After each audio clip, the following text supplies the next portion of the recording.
Good morning, and welcome to worship with the Winchester Unitarian Society. I'm the Reverend Heather Janulis, and it is my honor to serve as the parish minister. Until all have access to COVID vaccines, twice a month, we begin our services at the Society building outdoors, so adults and children can have some time worshiping together. This morning is such a Sunday. So we share this video with you, the live stream attendees, concurrent with our outdoor gathering. Most of the elements are the same. As we gather, our bell tower bells will toll 75 times, during which attendees will place lights along our new pathways of celebration and remembrance, beginning the dedication of the pathways and bell tower terrace. We then transition to the beginning of the remembrance service with the opening words.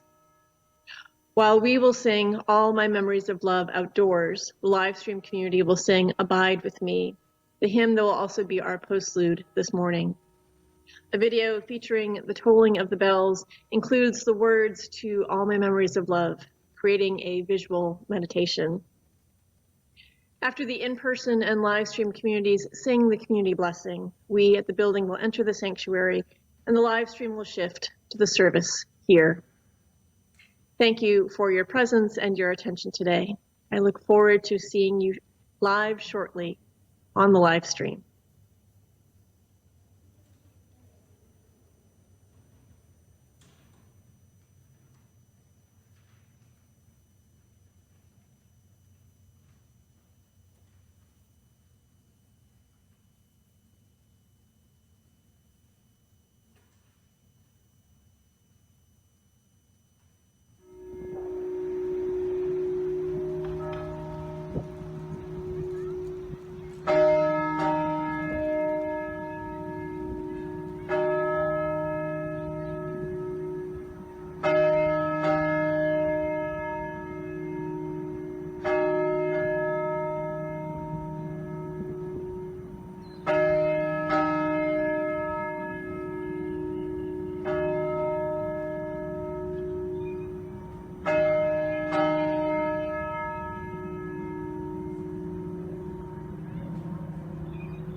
In the daily weave of our lives, those who have died are still strong guiding threads. Theirs is the golden glimmer, or perhaps the brilliant red, or the melancholy blue. Still, they are part of the whole cloth of our lives. In the hour-to-hour rush of our daily tasks, they travel with us through something they taught us, which is now ours to do, through something they loved, which is now ours to carry out, through something we shared, which is now ours alone, and yet not. In the minute-to-minute grasp of where we are, we remember the joys our departed gave us, which opened us up to hope, the sorrows we knew together, which taught us strength, the life shared, which is now ours to steward. In the second-to-second pulse of life, we sense the spirit of those we have loved and lost. This presence is too shy for naming, too amorphous for full knowing, and yet as real as the days we shared. They are more than remembered. They are memory itself. For what we love lives on in a way our beloved dead accompany us through our lives. Their words and wisdom our guide, their humor our relief, their restless concern for the world our charge.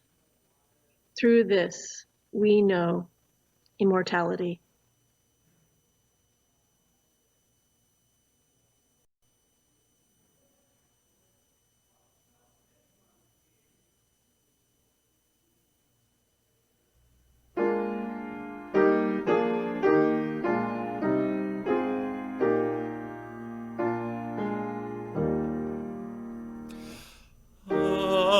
Abide with me, first falls the eventide.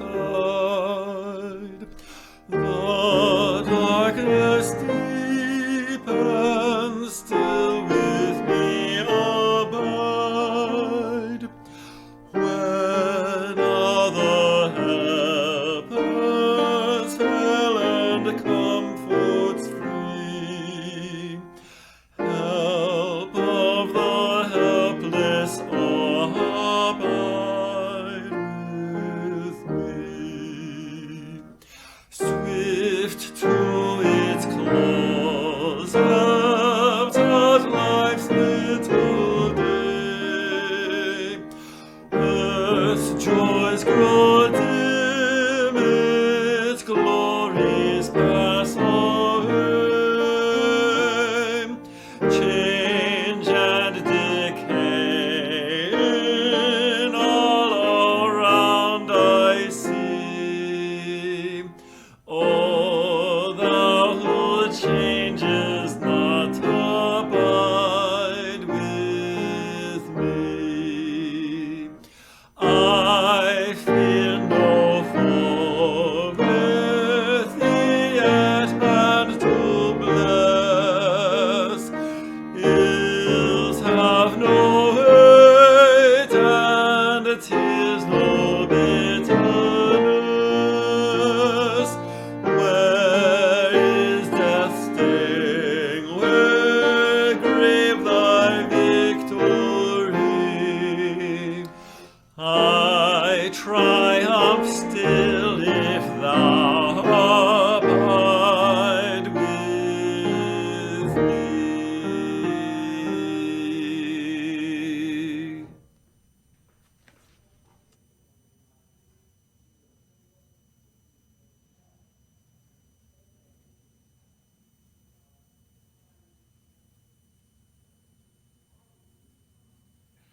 Hey friends, it's time for our first reflection. So can I get our youngest friends to be sure to come a little closer to the screen? We want to be sure you have a front row seat to see and hear today's story. So today is the first Sunday of the month, which means that there's a whole new theme that we'll be focusing on for the month, both for all of you watching this for your religious education, also sometimes known as worship, as well as for all of our in-person outdoor children's religious education. Do any of our younger members watching, or even some of our older members, remember what last month's theme was? If so, feel free to write it in the chat now. Let's see. Did anyone write anything in the chat? Just kidding. This is pre-recorded.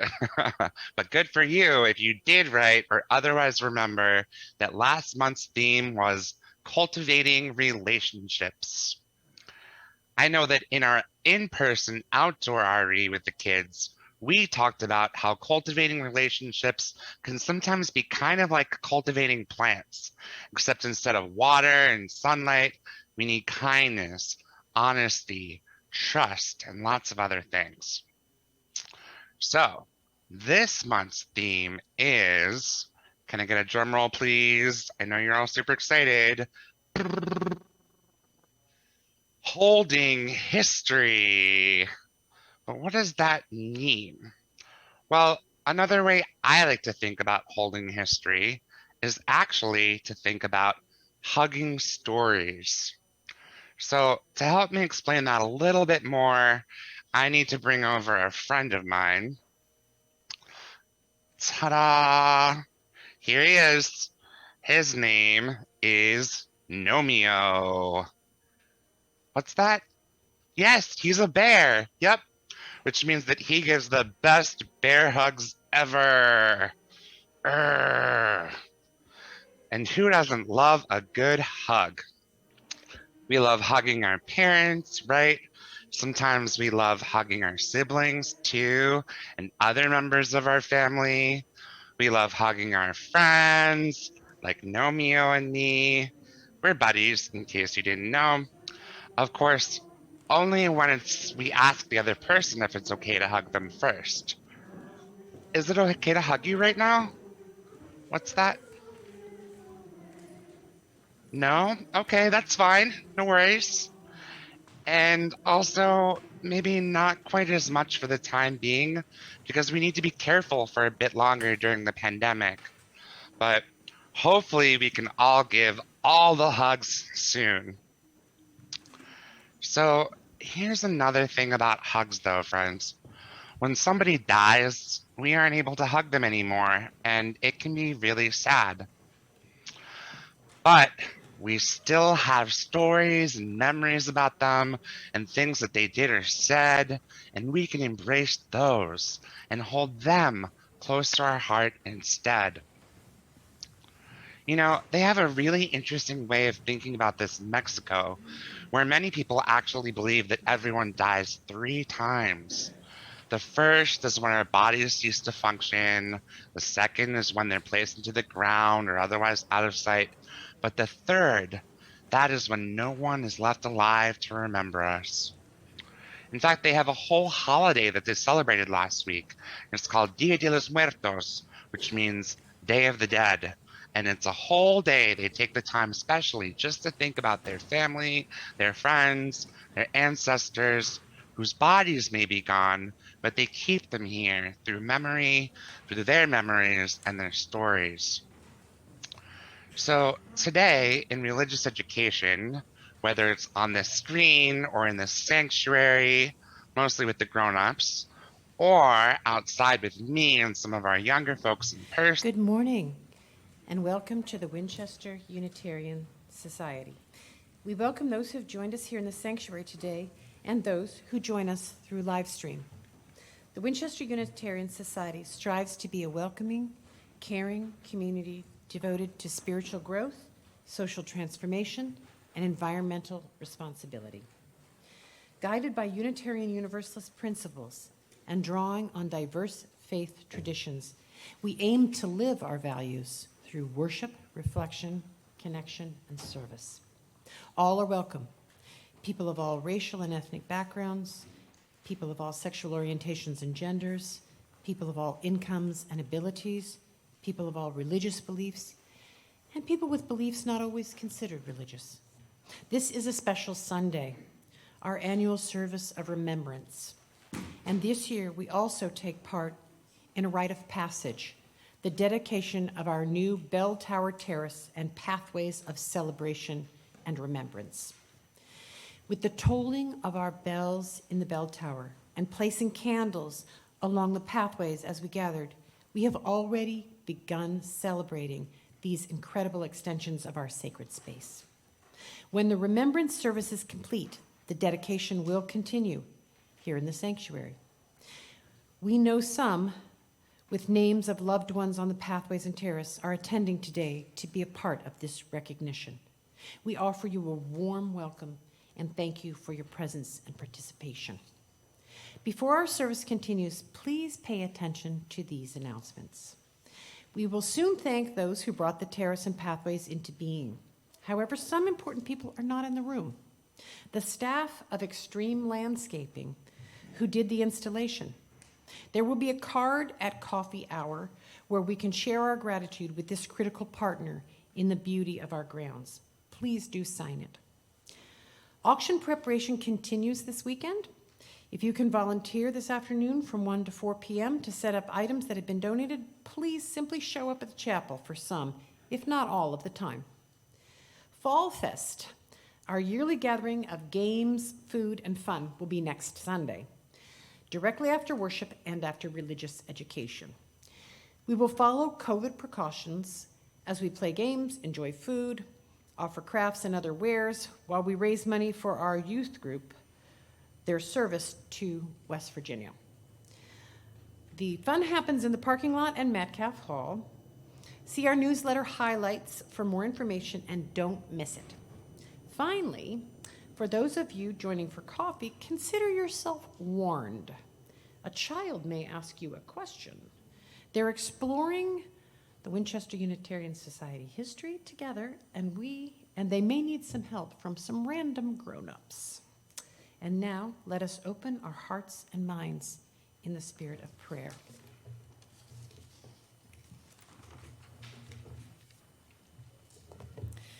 I now invite us into a time of centering. Our centering time will serve as the heart of our service of remembrance. I will offer a prayer after which you are invited to participate in a ritual, kindling of the light. Some of you brought photos and memorial objects this morning. If your items were not placed in the chancel or on the lectern table before worship, you're welcome to place them as you come forward to light a candle. Attendees at home are welcome to also light a candle as we kindle the light on the candle table, on the lectern table, and the chancel table. During the kindling, if you would like a candle brought to you here in the sanctuary, please raise your hand. After we kindle the light, we will be together in a time of shared silence, and out of that sacred silence, soloists Kirsten and Brendan will sing the names of loved ones we remember in this community. After each name is sung, you are invited to sing the response, "You are not forgotten." We begin with words of prayer.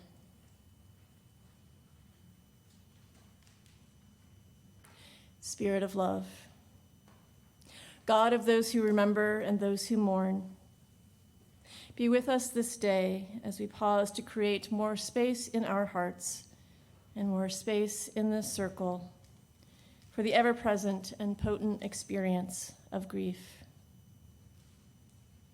We ask for your presence as we give voice to what we carry within. We are a people who know the pain of a loved one's absence. We know the sadness of relationships that ended before true reconciliation. We hold to the joy that comes through storytelling of past moments. And there are feelings for which no words and no rituals explain. Witness us in this experience, both ancient and individual, as we bear witness to the lives we have lost and the love and pain that remain through the losing. Be with us now as we manifest a symbol of their presence and the presence of gratitude within. Let us now kindle the light.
Judy Mabel,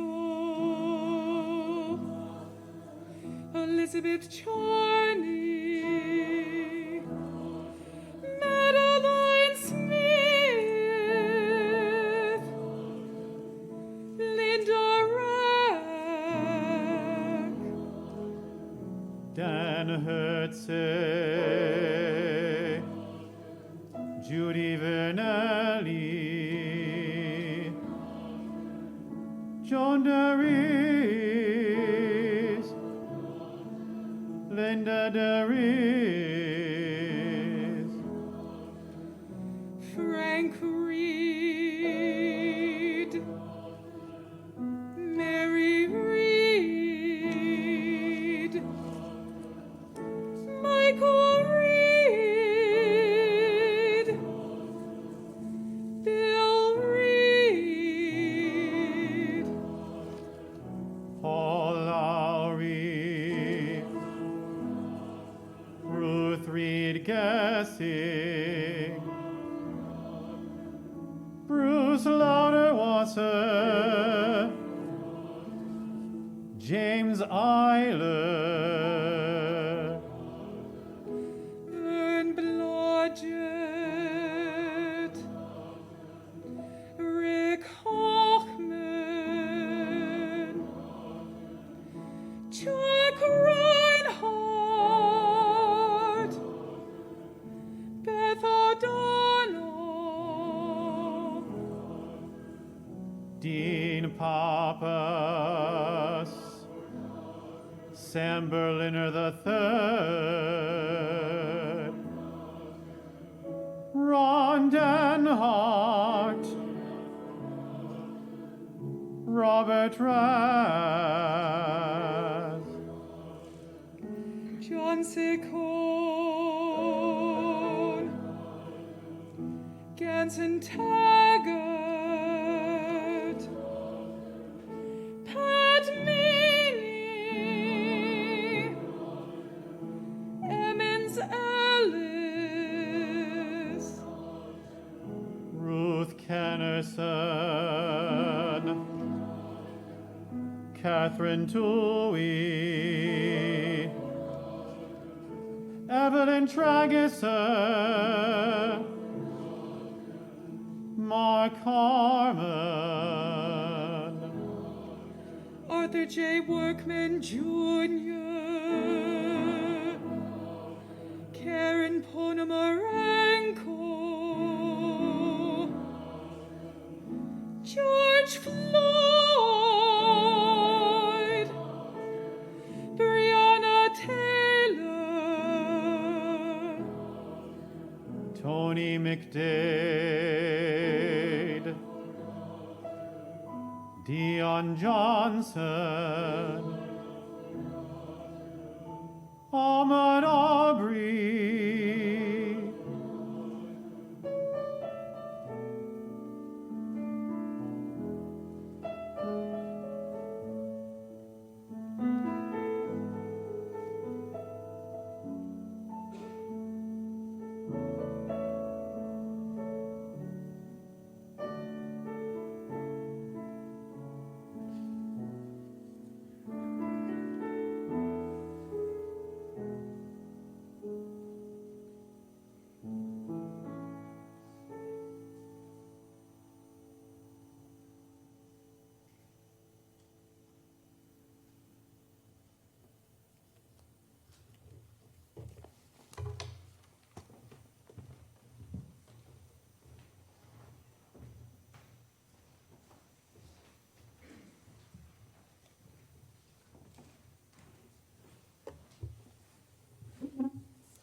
I invite us to take a deep breath together.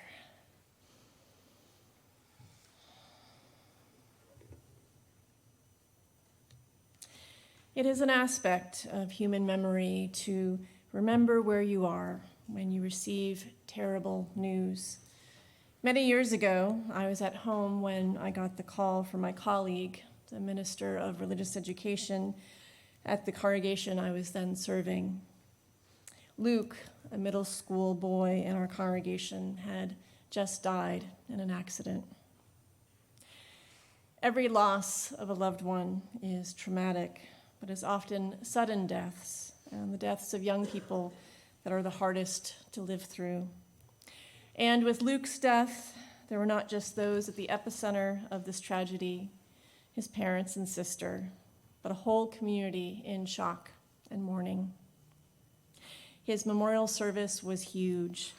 The public school permitted Luke's classmates to attend, and as the accident was a public event, family, friends, community leaders, and fellow students were joined by the press. After Luke's family, I thought most about his peers, many of whom had never been to a memorial before, never mind for one of their own. But about a week after the service, we wanted to do something just for the congregation to remember Luke. Susan, the minister of religious education, organized a ceremonial tree planting. Instead of lighting candles, Luke's friends from church would each pour a little water onto the base of the sapling. There is nothing like a young tree, such an affirmation of life, to counter the hard reality of death. But then what? Soon the grown-ups realized we had somewhat of a pastoral problem. Our congregation had a policy that no room or building or object could be named for someone. The fragile tree had already become Luke's tree among us, but there was to be no plaque at its base to name it, to differentiate it from the other trees in the courtyard. Time, as it does, went on. Like children, the tree grew incredibly fast, a living symbol of how Luke might have flourished among us had he lived. His religious education class acknowledged him during their rites of passage, such as coming of age and the senior service. But now some of those same children are adults, perhaps even having children of their own. Susan is long retired, and I no longer serve that church. I haven't seen the tree in many years, but I imagine it is taller and grander still. To this day, the ritual feels unfinished, the tree appearing like just another tree without a name tag of sorts, making it clear to all who pass by that this is Luke's tree. Last Sunday, I shared a meditation by the Reverend Tanya Marquez, reflecting her celebration of the Mexican Dia de los Muertos, or Day of the Dead. Afterwards, our member, Dirk Stryker, reminded me of what Sam shared in our first reflection, that in Mexican culture, as in others, it is believed that each person dies 3 times. There's the death of the body, the return of the body's elements to the earth, and finally, the time when no one remembers your name. So while there is no plaque by his tree, this morning I say the name Luke Carter Shelp. I did not know Luke well in life, but came to know that he was a bright and energetic boy and deeply loved. Today and every day, Luke is not forgotten. While it's been a long time since I've seen Luke's tree, I have stayed connected with that community I served. One silver lining of the pandemic is that I've been able to attend memorial services virtually of members that I love dearly. When a ministry ends, ministers only engage with the congregation under unique circumstances and with the blessing of the minister currently serving. So just showing up at a memorial would be inappropriate. But logging on to the YouTube channel without posting comments in the chat seemed like staying on the good side of the line. The last service I attended was for a founding member of the cancer support group I facilitated, Cherry Wunderlich. It was in that service that the current senior minister shared a quote, the original author not entirely known. The quote is, "Death ends a life's movement, but not its truth." When we say that someone is not forgotten, it is the truth of their life, the blessings and pain, the gifts and failings that is remembered. I believe this is why we long to name Luke's tree, as we were desperate to hold fast to Luke's too short yet vibrant life, to hug his story in public, if you will. And the easiest way to bear witness to a life that has ended, the way to ensure someone does not suffer that third kind of death, is to speak, to engrave, to spray paint, to write, and to sing their name. So I'm glad that the Winchester Unitarian Society has a practice of integrating names into its sacred space. Otherwise, there would be no other way that I would know that the Kelly family or the Meyer family or the Downs family were once part of this community too, were committed to its calling in its world, in the world, and ministered to by its people. The memorial windows and rooms and bells give us, the people of today, a small way to witness the truth of these lives, even though this information is, in most circumstances, all that we know. Soon we will celebrate the pathways of celebration and remembrance, walkways that terminate at the bell tower terrace, named in memory of Judy Cochrane Vernelli. Many of the bricks include names of the living and the dead. These names are like thin kite strings connected to rich, complex, and difficult lives, as that's usually how human lives come, that we, the dedicators of the bricks, know with depth and appreciation. Our celebration will include more about these people and their lives, a photo and a little text displayed for fewer than 10 seconds each. Each brick, each name, each story deserves the attention and breadth of a whole service. But as we celebrate this extension of our sacred space, I wanted there to be a way to learn at least a little more of these stories as we are embracing through our inscriptions. It is a spiritual practice to keep alive our loved ones through the proclamation of names. Yet on the other side of this act, there is also meaning in being the one to bear witness. I recently heard the story of a woman who, navigating an ugly and painful divorce, began a regular practice of going to her local cemetery and cleaning the old gravestones. Each one takes about an hour or two. Time-lapse photography online demonstrates how a moss-covered headstone is returned to clean, smooth granite, the name of the deceased visible once again. I'm not sure what inspired her, and I'm not sure why she continues. But my spiritual imagination assumes that there is something in reclaiming the names of the long dead that is instrumental to the reclamation of her own life.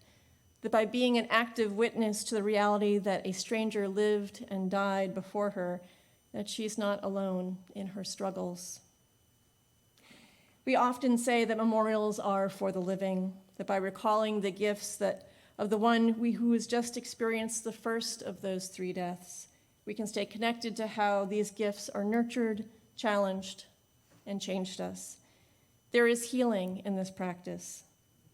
But I think memorials, that remembering the dead in many ways, is also for the living because bearing witness to a life that has begun and ended reminds us of the fleeting gift of our own lives, our story that is still being written.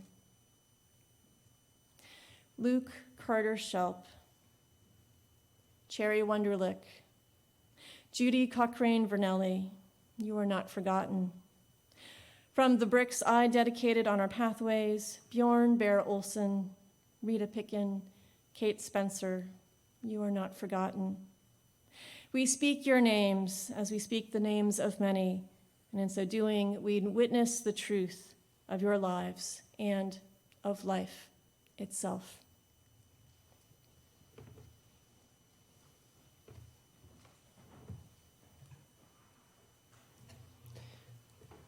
We have now come to the point in our service when we are invited to make an offering to support this self-supporting church and its many ministries.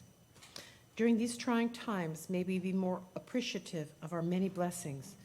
To those who have been given much, much can be expected. We have all been impacted by the current health crisis and the world around us in so many ways. Many of those who are still able continue to share their blessings, both personal and financial, with those in greater need. In this way, the offering is a spiritual practice, a collective affirmation of our shared values and commitment to the mission of this liberal religious congregation. This morning, we share our gifts with the U.S. Forest Service, a Living Tribute program. This program purchases young trees to be planted throughout the nation's national parks in memory of lost loved ones. Those attending via the live stream will soon see information about how to donate. Those in the sanctuary are also welcome to donate electronically. You may find more information in your order of service. If you are visiting for the first time, we invite you to be our guest. The most valuable thing you can offer is your completed visitor information card so we can stay connected beyond this Sunday. Those in the sanctuary may find blank cards in the pew rack in front of you, and put your completed card in the plate with information displayed on the live stream about electronic giving also includes the URL for the virtual visitor card. The offering will now be generously given and gratefully received.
Those who wish to do so are now invited to join in the unison affirmation.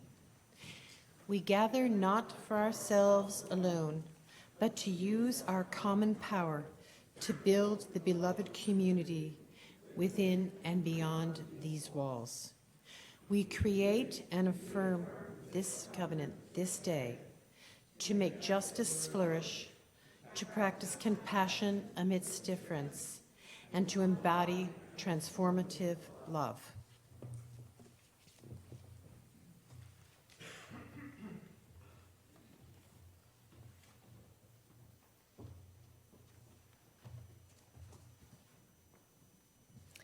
Good morning.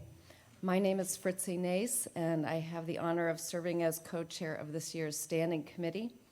And it's my honor to continue our celebration of the dedication by naming our gratitude to Dr. Frank Vernelli and family for honoring Judy's life in such a beautiful way for all of us to enjoy.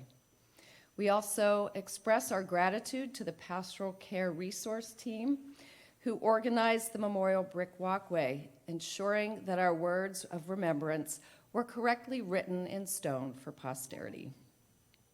Thank you to Reverend Heather and team for putting together the slideshow that we will see very soon, not a small effort.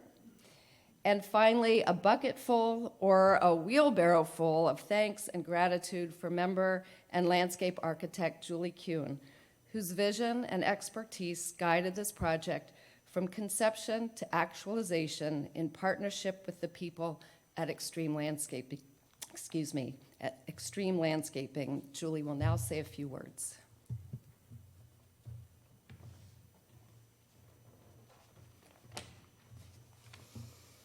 So, a brief history. I first envisioned this design when I was a member of the Building Possibilities Task Force back in 2008. Our beautiful church on the exterior was tired looking, and the landscape hadn't been touched in many, many years.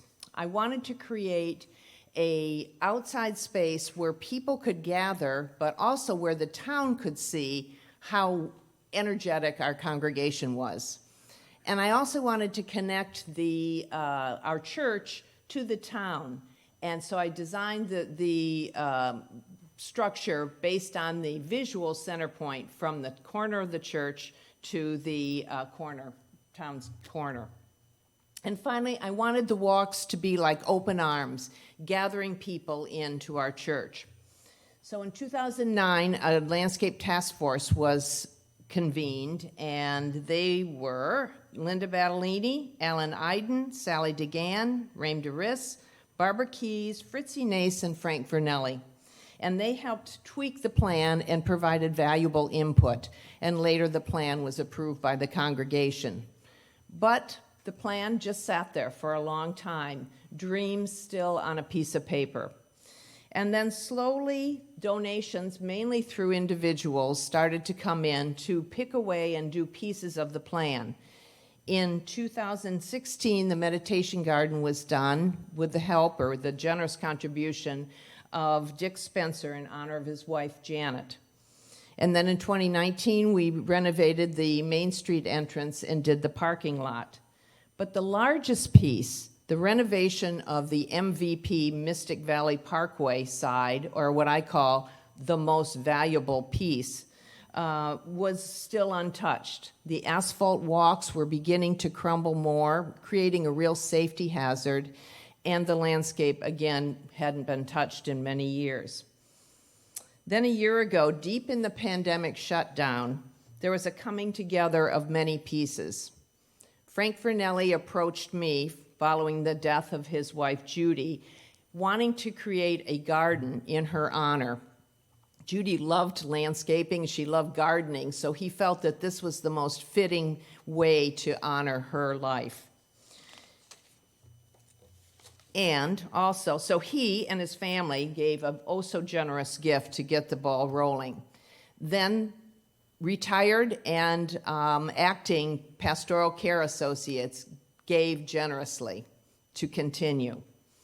and a group of retired PCAs, Karen Erickson, Maria Shepard, Sarah Delano, Barbara Keys, Carol Nassif, and Maggie Russell, spearheaded the Gift Brick campaign, and you all gave generously, and you'll hear more about that from Sarah in a minute. Then Heather expressed the idea to me of finding a place on the grounds where we could plant a tree in honor of all of the lives lost and changed by the pandemic. And so, together, this helped launch the renovation. There's still a few pieces of the original plan that haven't been done, but we have done so much. I also want to give recognition to the skilled men who did the work. Heavy granite steps were set and reset again, not because they'd made mistakes, but because of their attention to detail. They wanted to make sure that the bricks and the granite steps lined up just right. The herringbone brick pattern that I chose is very complicated, or more complicated, especially on a curving walk. And so each brick on the edge had to be measured and cut. And so in the hot sun, they did that out in the corner. Indeed, they were skilled craftsmen, very proud of their work. And if you haven't noticed some of the details, make sure you take a minute to do that. As the project was being constructed, almost without any exception, every passerby that was going back and forth commented on the renovation. But the comments that were most gratifying to me were comments where they said, "This is such a gift to the town."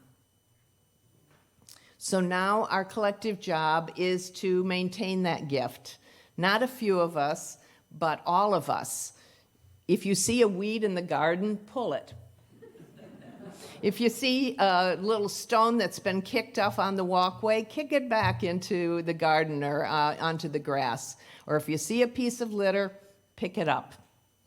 Because now our collective job is to make sure that the landscape is, as the sign on the bench says, welcoming to people to come, whoever you are.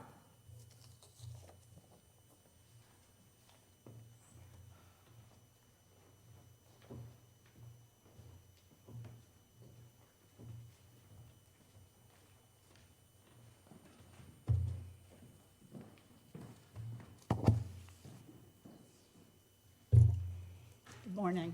I'm Sarah Delano, for those who don't know me. Julie, you are not only a very talented landscape designer, you have been the catalyst and leader in creating what I like to call our church's outdoor sanctuaries, the Meditation Garden in memory of Janet Spencer, and now our beautiful bell tower terrace and landscaping in honor of Judy Vernelli. These spaces not only benefit all of us, but also welcome whomever passes by. Julie, as you said, the plaque on the terrace bench says, come, whoever you are. Just a year ago, a few of us retired pastoral care associates, known as the Pastoral Care Resources, or PCRs, were talking with Julie, and she shared news of the Vernelli family's extraordinary gift to build a terrace in memory of Judy. We also learned there would be 2 walkways leading down from the terrace to Mystic Valley Parkway and Main Street. The walkways would require extra funding. That led us PCRs to an idea. What if we could help raise funds to build the walkways and dedicate the pathways to our pastoral care ministries? At the Winchester Unitarian Society, the pastoral care ministries encompass our Rides and Meals program for congregants, our memorial team that helps families plan memorial services, and our pastoral care associates, volunteer lay ministers who provide care and support to individuals and families, as well as us PCRs who step in as needed to support the PCAs.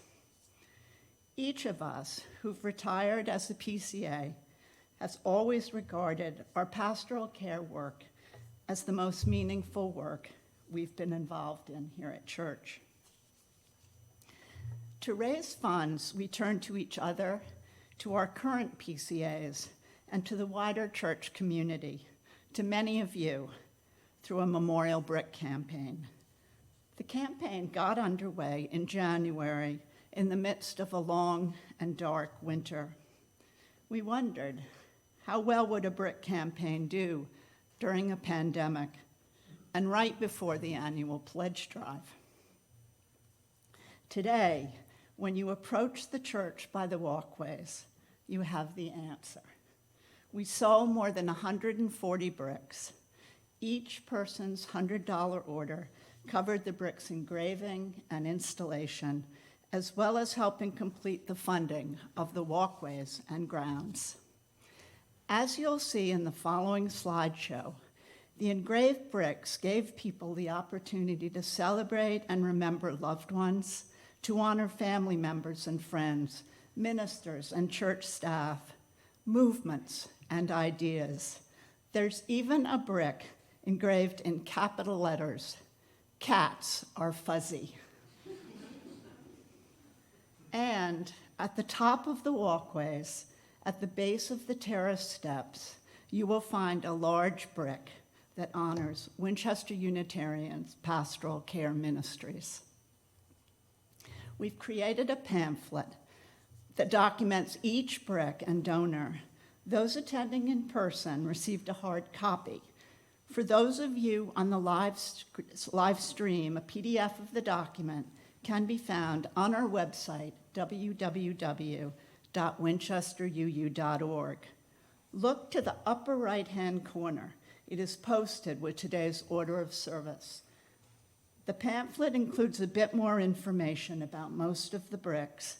You may read along during the presentation or read it at a later time. It reflects the love, creativity, gratitude, and vision that inspired so many to make their statement on the pathways. On behalf of all of us PCRs, we thank each and every donor who helped realize Julie's original vision of the walkways and the terrace. And if you missed installing a brick this time, know there will be future opportunities to add your brick and to celebrate whomever or whatever you hold most dear.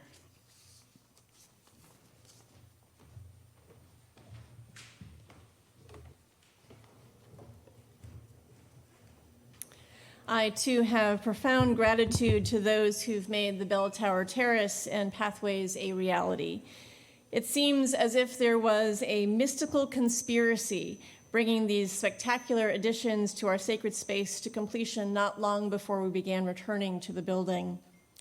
We could have come back to a space that had been neglected and depressing over time, but the terrace and pathways are the crown jewels of a number of projects of renewal for our spiritual home. The terrace gives us a place to gather outdoors, and the pathways remind us of our community and the values we share as we approach it from the outside world. What incredible gifts.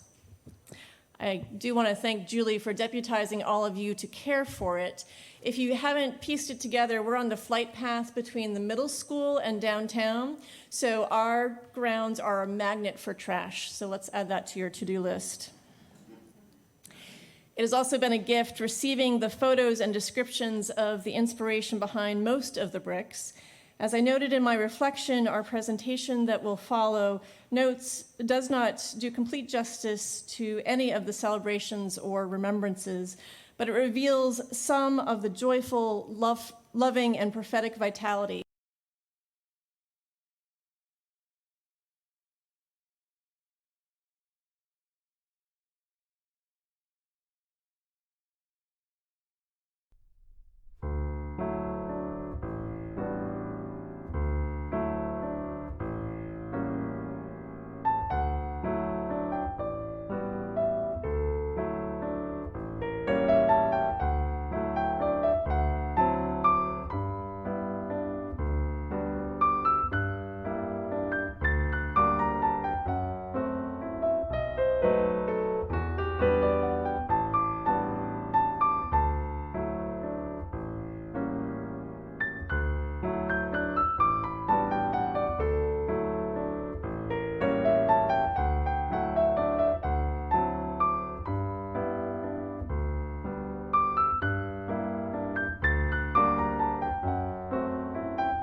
those gathered here and for our sacred space.